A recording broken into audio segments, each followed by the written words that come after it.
Kalau kamu terus maksa bertahan, kadang hidup malah ngasih jalan yang nggak pernah kamu rencanain. Di drama 25-21, jadi gini ya, pas Hido tiba-tiba dapat kesempatan buat tanding masuk timnas, padahal yang awalnya yang boleh ikut itu cuman atlet dari peringkat 9 sampai 24 aja, dan Hido adalah peringkat 26. Tapi di luar dugaan, dua atlet di atas Hido nggak bisa ikut. Yang satu berhenti karena klub anggarnya dibubarin, yang satu lagi kejebak masalah keuangan. Dan di tengah krisis itu, ini kesempatan buat Hido. Juga ini hasil kerja keras dan rasa nggak mau nyerahnya. Ya iyalah, dia udah nekat pindah sekolah. Lalu Hido minta latihan tambahan nih ke pelatihnya. Katanya selain latihan tiap pagi dan sore, Hido minta nambah latihan di pagi buta dan weekend. Pelatihnya denger itu udah jelas males ya. Siapa juga yang mau nuker waktu santainya buat satu anak ini. Tapi Hido bilang bakal berusaha keras, dia pengen jadi juara satu dan masuk timnas. Di titik itu, pelatih mana yang gak seneng dan tega nolak anak seambisius ini. Dan sepakatlah mereka. Dimulai nih, latihan pertama. Setiap pagi, Hido harus pakai pemberat di badan, tangan, dan kakinya. Total 10 kilo. Terus lari nih dari rumahnya ke rumah pelatihnya buat bangunin beliau. Ya, sekitar 30 menit lah ya lari pagi. Latihan kedua, Vente 1000 kali setiap harinya. Dibagi-bagi nih buat pagi, siang, sore. Pokoknya total 1000 kali. Ini latihan dasar yang ngebosenin pastinya. Tapi wajib. Latihan ketiga, naik gunung sambil bawa jerikan air. Hido disuruh ambil air di mata air puncak, lalu bawa turun ke rumah pelatihnya. Waktunya dibatasin cuma 2 jam. Itu nyampe-nyampe ya, tangan Hido udah gemeteran.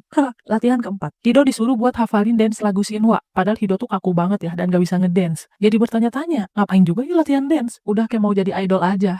Latihan kelima, ini yang paling penting. Hido gak boleh mempertanyakan apapun. Ngapain dia harus latihan ini, ngapain dia harus latihan itu. Katanya kalau dijelasin sekarang pun, Hido gak bakal ngerti.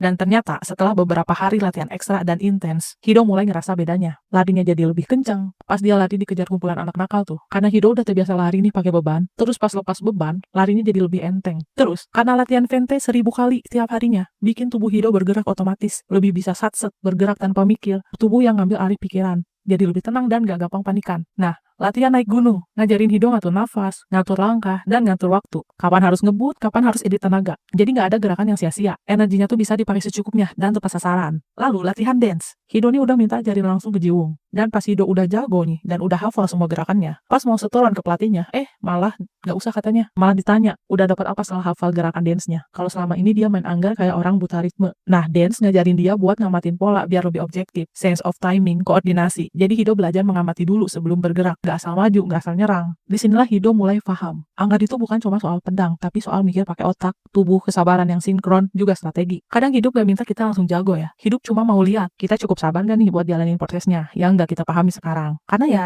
seringkali, latihan yang kelihatannya gak masuk akal hari ini, baru terasa masuk akal pas kamu udah cukup kuat buat ngerti tujuannya. Dan percaya deh, usaha gak pernah ngehianatin hasil. Kita cuma lagi dites aja, mau berhenti di tengah atau terus maju.